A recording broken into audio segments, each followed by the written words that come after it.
Ladies and gentlemen, we are back again, and it's dashboards again. So what we're going to be doing today is cloning the data out of the old unit into the new unit. Old unit obviously there with old unit handily written on it, new one with new written on it. So the issue with this one, as you can see, it's an E46 dashboard. Now, it's not unusual for an E46 to be going over 3000 RPM, but there's no way in hell you'd be getting 40 miles per gallon. So there's a serious problem we need to sort out, and that's going to go then into this guy. So already I have heard, oh, it stopped now. There was a rattle inside of there. Well, maybe I've fixed it. So that was making a noise. We're going to have a look and see what is hanging around inside of there. And we have to copy the data out of this one, so it's going to be at least VIN number and mileage into this unit. We're also going to need to code it as well, as the coding options out of this one could be different to what we have in there. And then, check and make sure that everything is decent. So one of the things that we'll have to do, we'll have to get onto NCS Expert. We'll get into that in a short while. That will do the coding side. For the mileage and the VIN number, we will need to do some soldering. So we'll be getting into that as well. It wouldn't be possible on these ones just to transfer the chip between them. Oh, there was a bit of a rattle. If we go into these stickers, we can see some of these part numbers. So if I find something to poke at them with, so you can see what I'm on about. We have hardware 12. Coding is the coding index, and that's 6. Diagnostic and the bus addresses, they're not too important, same with the CAN bus addresses and so on. Our other version, again, slightly different part number. This one, hardware 32, coding index 8.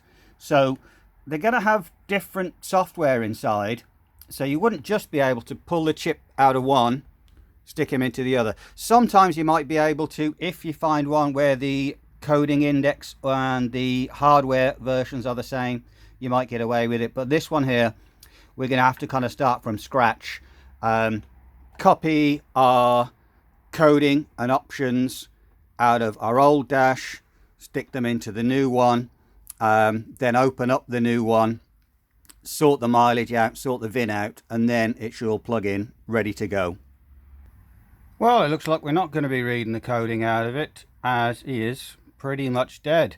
Apart from our ABS light coming on, we're not getting any reaction out of this at all. So yeah, I guess we've got something else worse going on inside. So let's open it up and have a bit of a look and see what we can find. There we are with the back off, and although nothing looks too crazy, I think I might have found out what the issue is, and that is if we go over to this capacitor, and if we can get a bit of light on there, I think he's leaked. So there we go, we get a bit of a reflection on that thing. We can see him. He certainly looks a bit grubby there underneath it. So I think, there he is, this fella has been leaking, and we've got a bit of corrosion there underneath, and that's probably what has caused some of our issues. So we're going a little bit off the beaten track now. Technically we should really be moved on to the other dashboard, as this one is probably a lost cause, but I do want to have a bit more of an extra look into that one, see if I can do anything. So I'm just going to show you now how to get the needles off. One of the things you probably want to do first off is take a picture of these so you know exactly where the rest position is compared to the marks, as when you stick these back on, you'll want to get them in the same spot so things aren't overreading. So to get the needles off, what I've got is a bit of paper. I have a little slit cut up the middle, and he will fit in around these needles. As you can see there, as you poke it under, you can move the needles around, and that's where you sometimes you will want to make sure that everything is sort of reset properly. If you're sticking back on the pivot now, it could be in a different spot. So the paper will protect you from scratching the dials. And then if I get a screwdriver in, I pinch up with my fingers on the needle side, and then we give a bit of a twist and he comes off like that. So he's on a bit of a spike. This is an E46 one. The needles are pretty easy to come off these. E39 ones are a lot riskier, as quite often the spindle will come out and you'll ruin the entire motor. So let's get this fella up. There he is, this little guy. Get our paper in to protect, and he's up. Temperature needle. Oh, sorry, you can't see him, he's over there. Come on. He's not coming up very straight. Let me get round the back. There we go. He's up. And our fuel gauge.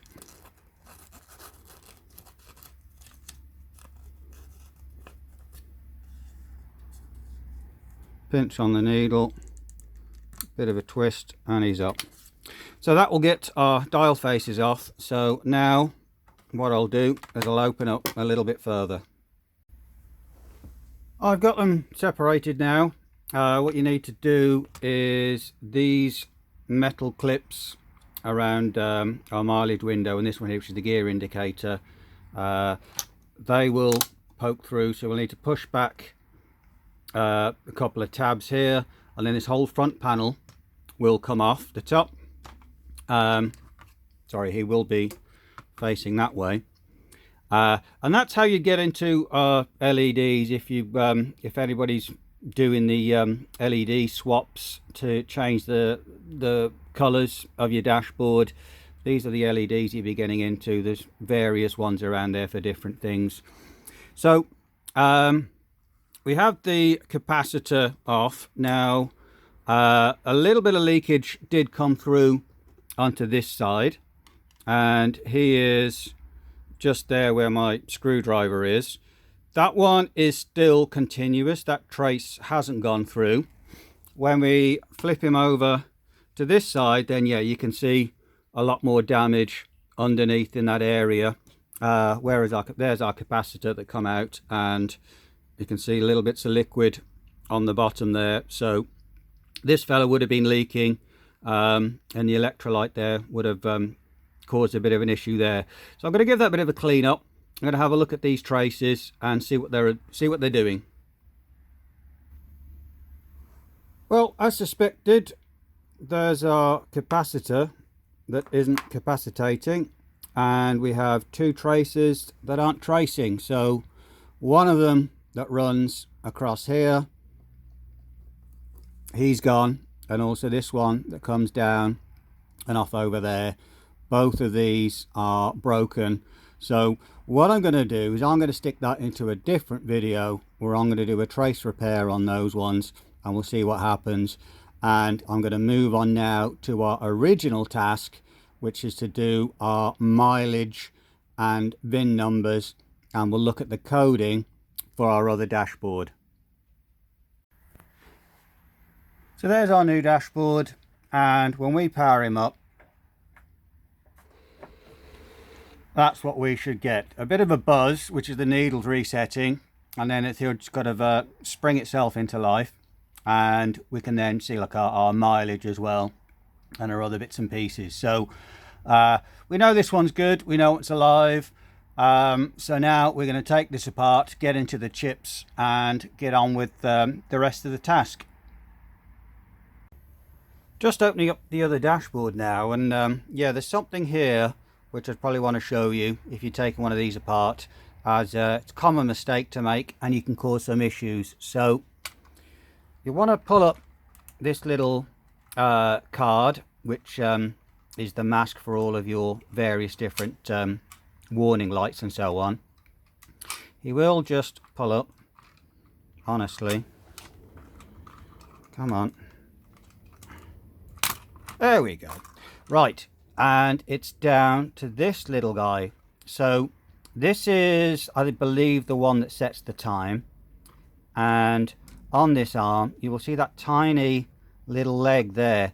It's very common to end up snapping off that little leg. And the same on this one. If this fellow will come up. There we go. There's a very little leg just down there. So you've got to be very careful on these as you're moving them around, that you don't end up snapping that little leg off. That's the two little pushers. Now to get these out, you will see there's a couple little tabs. See them just there and on the other side. Just give those a pinch and they will come out then through the top. And that there is the little bit that can often break, and the rattle out of the other one was one of these things.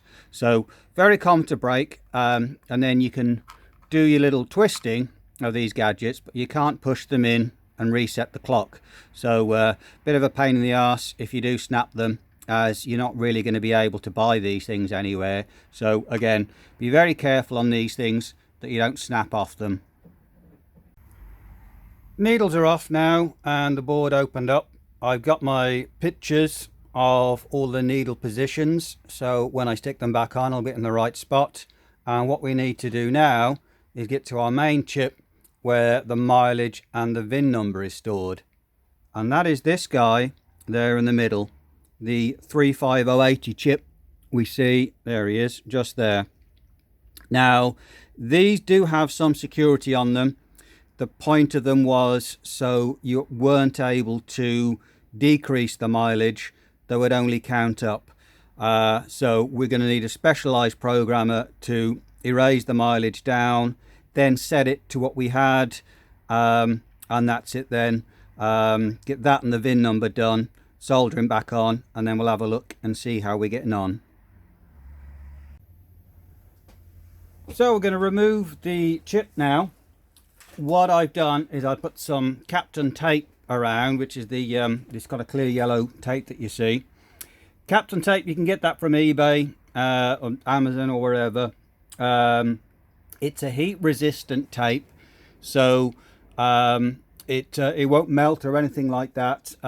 It's electrically non-conductive as well. You'll sometimes see it inside little gadgets as well, wrapped around bits and pieces. But what it will do, it'll prevent any of these other little components getting blown away.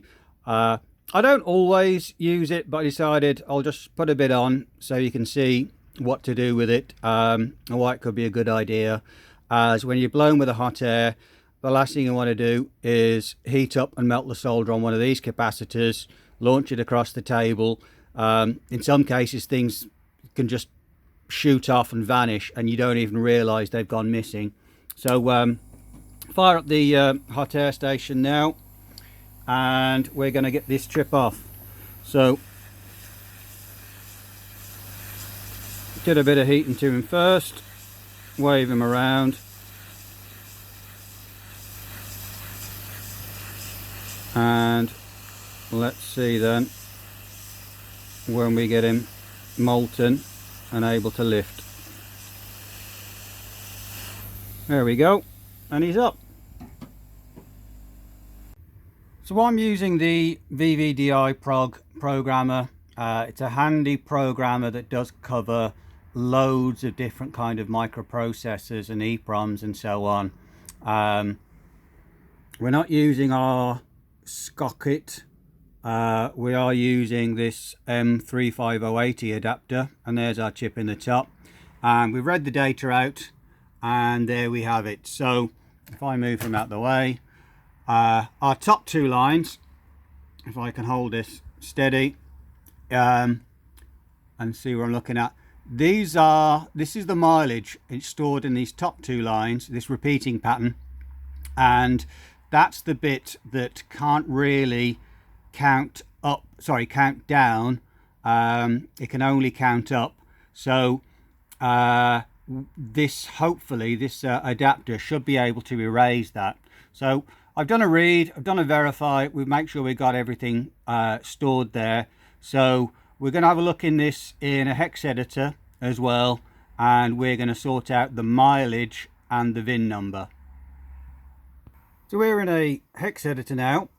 So as I said, these top two lines are the mileage, and you'll see this repeating pattern, 3CB8, 3CB8 and so on. And then down here, this is our VIN number. So you can see over here, we have PM. That's the start two digits of our VIN, and that's represented by these digits here in hexadecimal, and then these remainder are the numbers afterwards. So this would have been VIN number PM 03900, and there's a final 0 on the end. So that's the bit we'd need to change to get our VIN number correct, and I'm going to do that off camera now. And our mileage at the top, the mileage is stored in kilometers, so convert the miles to kilometers, and then you'd need to run it through a mileage calculator. You'd need to find one of those yourself. TacoSoft, for example, does that kind of thing. And you'd want to first off make sure that the mileage that you saw represents these digits. So I've already ran it through, and the mileage that we had before, 154,000 in kilometers, ends up being these digits. So I then have to work out the mileage that I want, which is, I think it's about 99,000. Change that in kilometers, find out what that would be in hex, then change these top two lines, which I've already done in a different file. And I'm not going to show the VIN of the new guy. That's up to him. So now we've got to erase our original chip and then program in the new file. Well, that was a complete failure. The VVDI wasn't able to erase the chip, couldn't do anything with it. Check connection, check you got the right chip and that kind of stuff. So wasn't much good with that. So what I did is I moved on to this gadget, the UPA USB programmer, and yep, not a problem. That got in there, did the job. So I've got the chip soldered on now. So now we're going to put the whole thing back together and have a look and see what we have for our miles. So that's just a quick check. We wanted 99505. We're about 6-7 miles short of that. That's often one of these things, is there's remainders in these things, so it can be pretty hard to get the mileage exact, but as long as you get it fairly close, that's good enough. So next you need to do is stick the needles back on. And something you can do is, if you just have your dashboard like this, you can go out, plug it into the car on the plugs on the back, connect it up to power and disconnect it, and you will hear that rattle as all of the needles reset. Then when you switch off the ignition as well, wait a second and then unplug the dashboard, and then you'll know all of these motors will have reset themselves to their home positions, and that's where you want to get your needles back on. So there we've got it with our needles all back on. So yeah, a final check, if you want to, you can just power cycle these things. The needles will all reset themselves back to their home positions, and you can just double check that everything is in the right spot. So next up, put them all back into the case.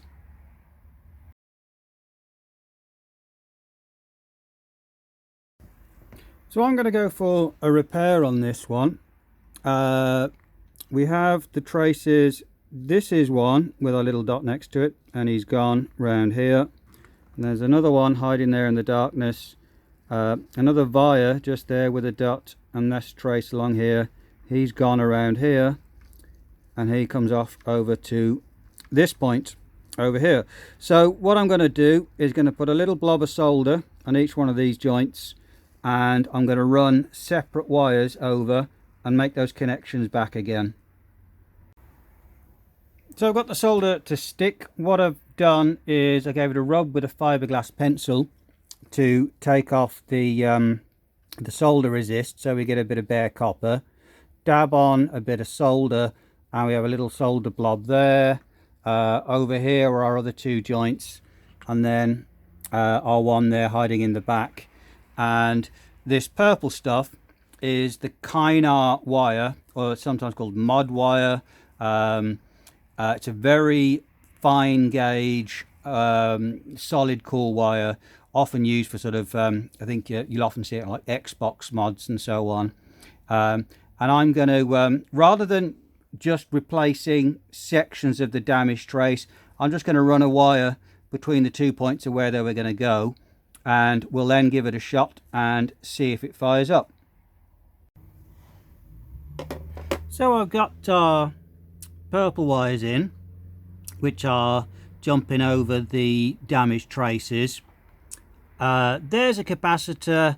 Now he's got different kind of legs, he won't fit into the hole, so I've stuck him on some fly leads, and he's coming off just the pads where it was before. So what we'll do now, and we're all hooked up there with our other bits and pieces, we'll give him a spin over and see if we get any life out of it. Right, so these powers, the two that I have hooked up there, the red one would be constant battery power running into the back. The purplish wire would be terminal R, which is the first click on the ignition. The yellow one would be terminal 15. So I put the dash, the screen back on so we can see if we get anything. And yes, but there we go. In fact, it's going crazy, but yes, yep, he's alive. I've no idea what that beep is about. What is our light that's flashing? Seatbelt. Right, okay. Couple little bits and pieces over there. What were they?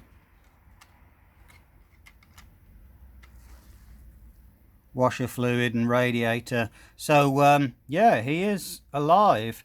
Now there is something different. We have the cog on this one because this one knows it's an automatic.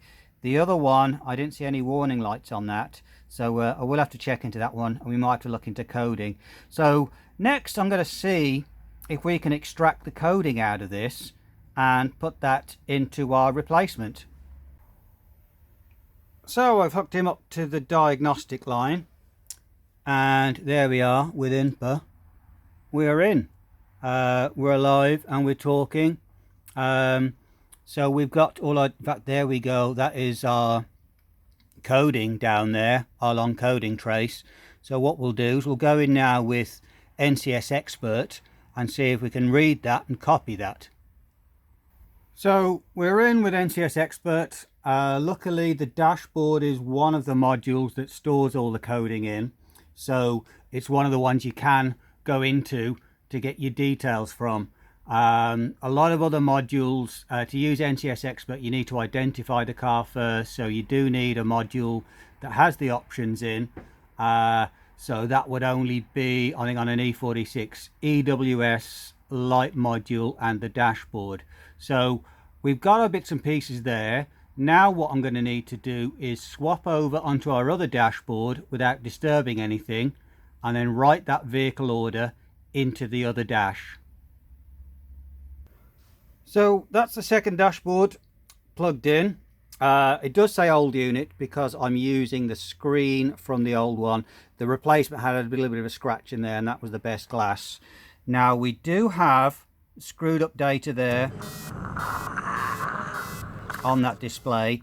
I'm guessing that's going to be from the clamping of our glass LCD display, so I'll go back into that in a bit and have a look.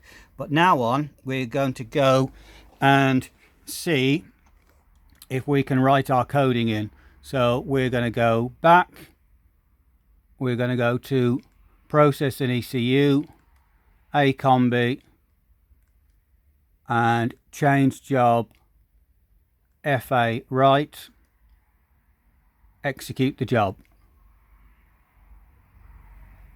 The job active, job ended. So there we go, that is our coding options written into the new dashboard. We will just code it now. If we go to SG coherent, okay, execute job, and it's coding, and our dash reboots, and there it is. That's it now, coded up and all set up. So final thing I'll need to do is look into that mileage display and get that tidied up.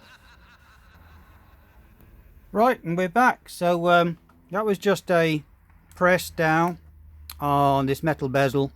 It does clamp onto the board behind, and now we're making a better contact and all of our numbers are showing up the way they should. So there we go. This will be ignition off. Our needles go back to normal. The thing with a lot of these ones is they take the temperature off CAN bus. So with our ignition on, you will see the temperature goes up to red if it doesn't have a CAN bus signal, generally to let you know it's got no idea what's going on. You will notice there's no red light on, which you would see if the car actually was overheating, and that's often a clue. For example, if you have a dead ECU on a lot of these, disconnect him, he sails back to normal, and that's it. So put this thing back together, ready to send off, install in the car, and that's it, job done. And there we go, another job done, all down to one leaky capacitor, taking out that dashboard. But in the end, we managed to persevere, we got through it, and we're up and running. So I'll catch you on the next one. Thanks for watching. Bye bye.